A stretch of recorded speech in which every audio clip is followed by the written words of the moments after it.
Hi, welcome to Boarding Fundamentals Part 2. This is all about boarding supervisor practice. When we look at the boarding supervisor role, we're talking about people who are called housemasters, house parents, boarding supervisors, youth workers, residential carers, residential youth workers, all of those sort of people all have a boarding role. So they work with secondary students in a boarding type context. The main role of a boarding supervisor is to supervise and care for students and to facilitate the holistic development of students. The assessments in BF2 are either multiple choice or true or false. Question 1 asks, the main role of a boarding supervisor is A, to enable holistic development, B, supervise students, C, teach different sports, and D, care for students. So you can probably work out which ones of those are right. So it's 3 of those that are correct. When we're talking about the boarding supervisor role, there's 5 things that are common to the residential supervisor's role in all residences, doesn't matter what country you're in. So you're caring for other people's children, basically. There are state and Commonwealth laws that affect your role. There are organisation policies and procedures that you must observe, and there are duty of care requirements. There are, of course, ethical and moral implications for your role as well. Question 2 asks, there are some things that are common to the role of a residential supervisor in all residential contexts, including A, you're caring for other people's children, B, there are cleaning responsibilities. You think that's going to be it? There are organisational, this is C, there are organisational policies and procedures that you must observe, and D, there are duty of care requirements. So you can probably see which ones of those are correct. The boarding supervisor has a professional relationships with boarding students that they care for. So this is a professional relationship and it's not a personal relationship. So you have this relationship with the students because you're employed in this role. You put your hand up and said you'll take this job, and so you're employed in this role and therefore you have this professional relationship.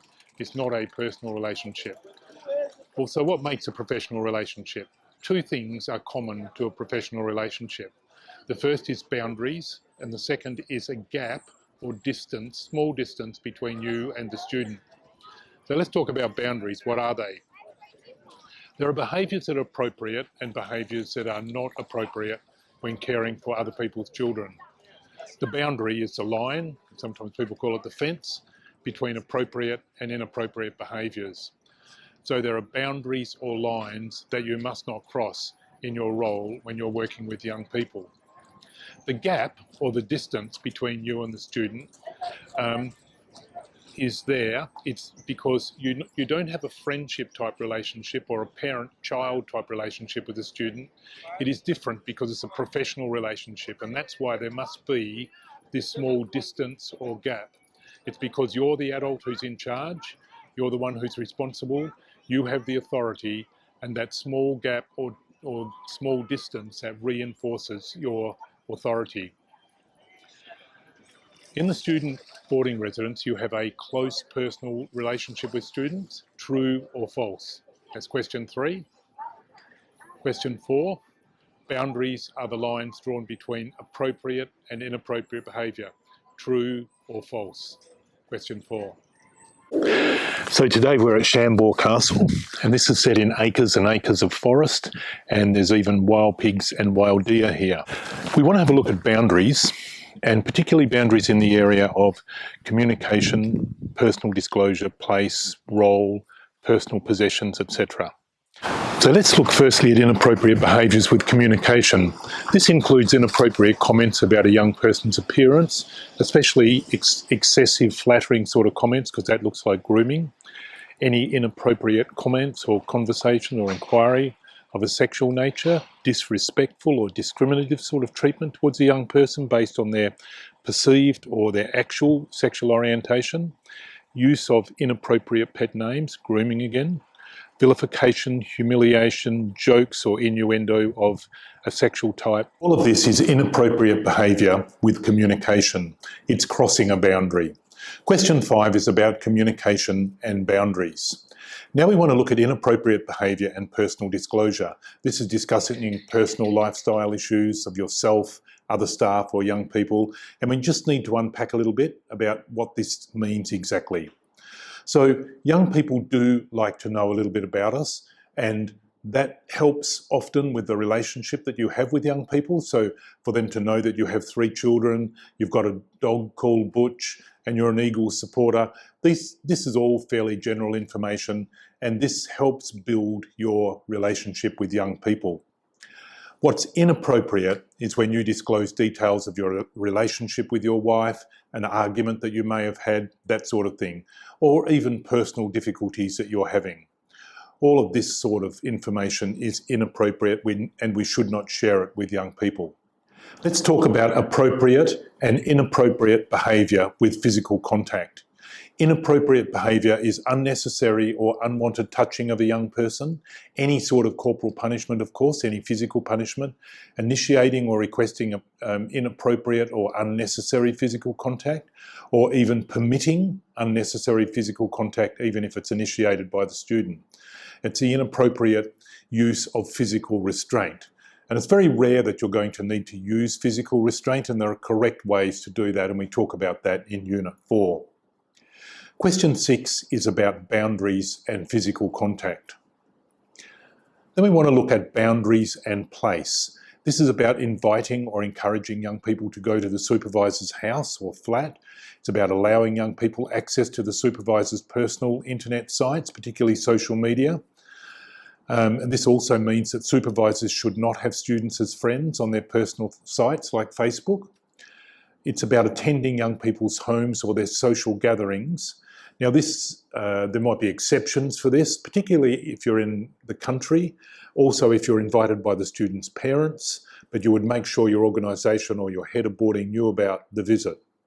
And it's about being alone with a young person outside of your responsibilities.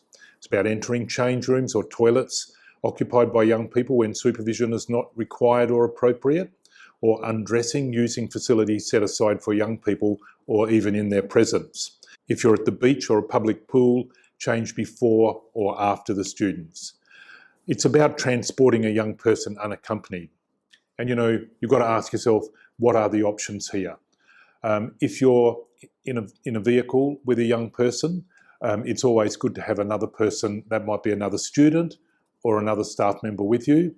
Very often in Australia, boarding supervisors will ask young people to sit in the rear of the vehicle. It's great to have something like a dash cam that's reversed, and that is taking an image of the inside of the vehicle as you travel. And so you've just got to protect yourself when you're in close proximity with a student, one-to-one. Question 7 is about inappropriate supervisor behaviour relating to place. Now we want to look at inappropriate behaviour around targeting young people. So inappropriate behaviour is tutoring outside of the head of boarding's knowledge or direction, giving personal gifts or special favours, singling out the same young person for special duties or responsibilities, offering overnight, weekend, holiday care to young people unless it's with the head of boarding's knowledge and agreement. We want to look at what is inappropriate around role. It's inappropriate to adopt an ongoing welfare role that's beyond the scope of the supervisor's position, particularly when the head of boarding is not aware of it. It's inappropriate to be photographing, audio recording or filming young people via any medium when not authorised, particularly if you're then uploading those images and videos online. When working with young people, there are 3 overall rules that can help us with this, and they are: make it public, make it authorised, and make it timely. Make it public, make it authorised, and make it timely. So make it public.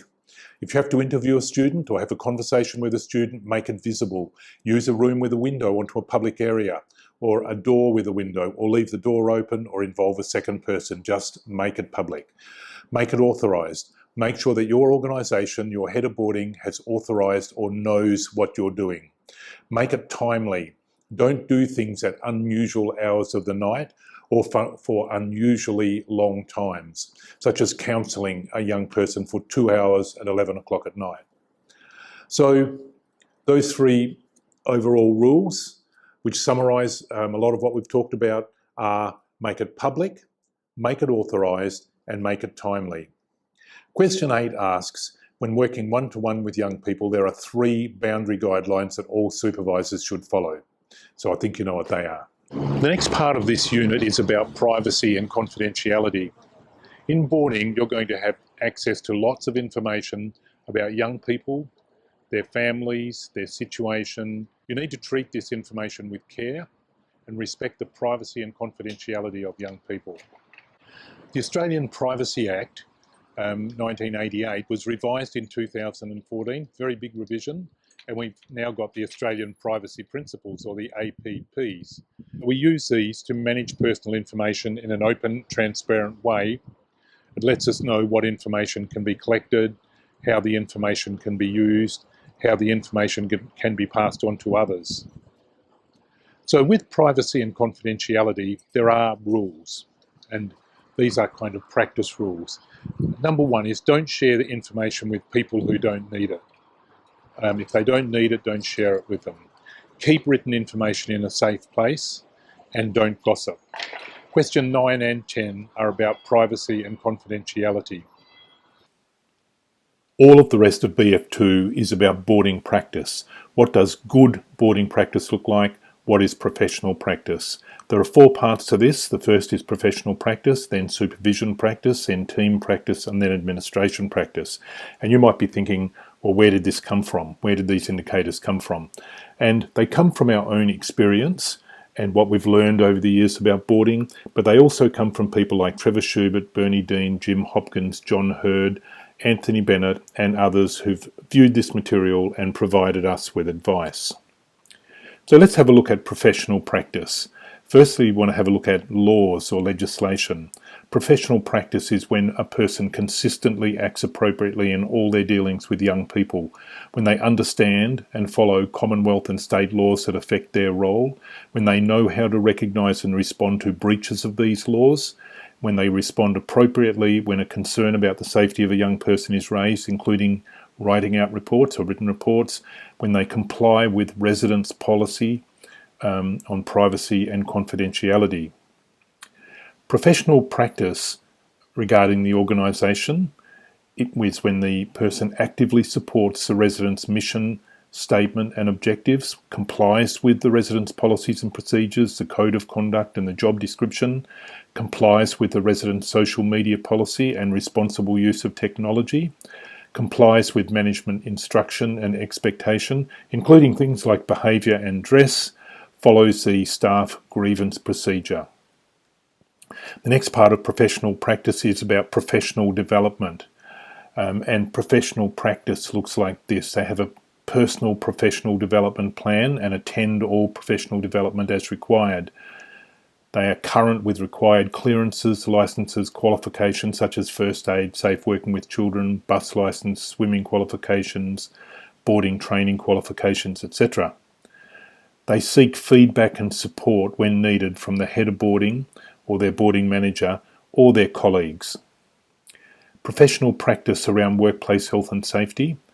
Professional practice is when the person is aware of residents' workplace health and safety policy, where they have safe workplace practices and good housekeeping practices, where they practice hazard identification, hazard management and reporting, where they respond correctly and consistently to emergencies following residents' procedure, and when they take part in regular emergency drills, and when they comply with recording and reporting requirements.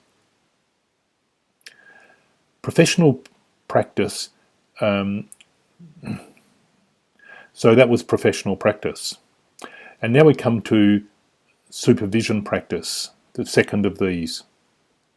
So that was professional practice, and now we come to that was professional practice, and now we come to supervision practice, which is really at the heart of our boarding role. So supervision practice. The first of these is about student safety, understands the concepts of duty of care and non-delegable duty of care, ensures that their own practice and residential activities provide a high level of safety for students at all times, familiar with emergency responses to student health issues, including anaphylactic shock and suicidal ideation, and practices safe administration of medication.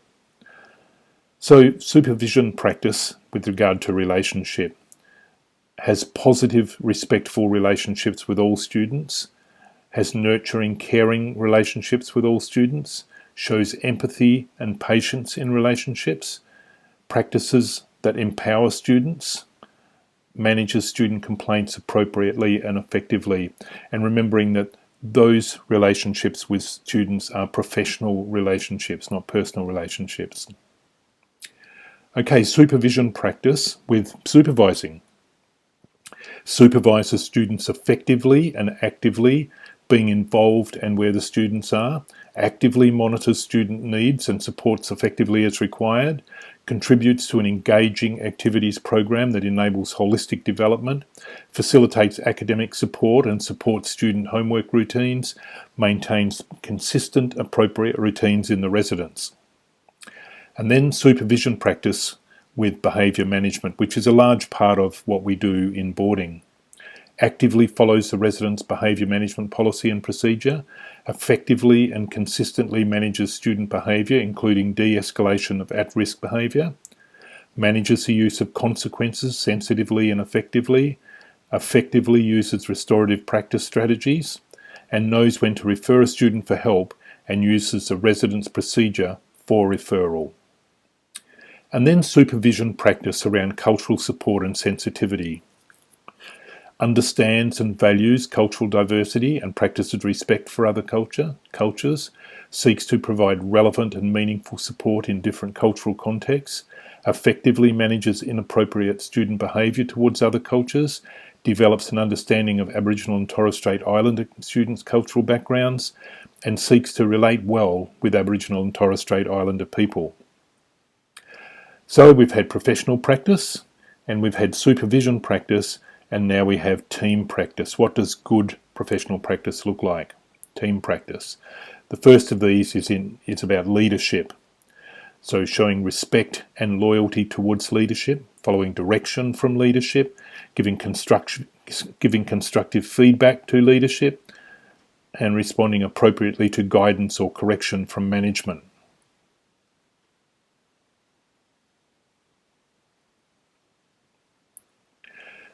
So far we've looked at professional practice, we've looked at supervision practice, and now we're going to look at team practice. The first part of this is about leadership. How do we deal with leadership? And professional practice, or good practice, is showing respect and loyalty towards leadership, following direction from leadership, giving constructive feedback to leadership, and responding appropriately to guidance or correction from management. Then the rest of the team. Effective, positive relationships with the boarding team, showing courtesy and respect to all, using good communication and collaboration practices with the team, attending team meetings and is punctual and makes a positive contribution, follows current work rosters and is flexible to provide relief as required, facilitates effective and punctual behaviours. So that was team practice. Now new team members. How do we support new team members? Support induction and shadowing as required for new team members, and support new team members with guidance, encouragement and good role modelling. So in looking at boarding practice, good professional boarding practice, we've looked at professional practice, supervision practice, team practice, and now we're going to look at administration practice. So in administration practice, firstly we're going to look at reporting and recording. Completes all records and reports in line with residence policy and procedure, provides documentation on time and as requested, written communication is neat and well written, completes all medical records and reports as required, and completes all maintenance request procedures and reports as required.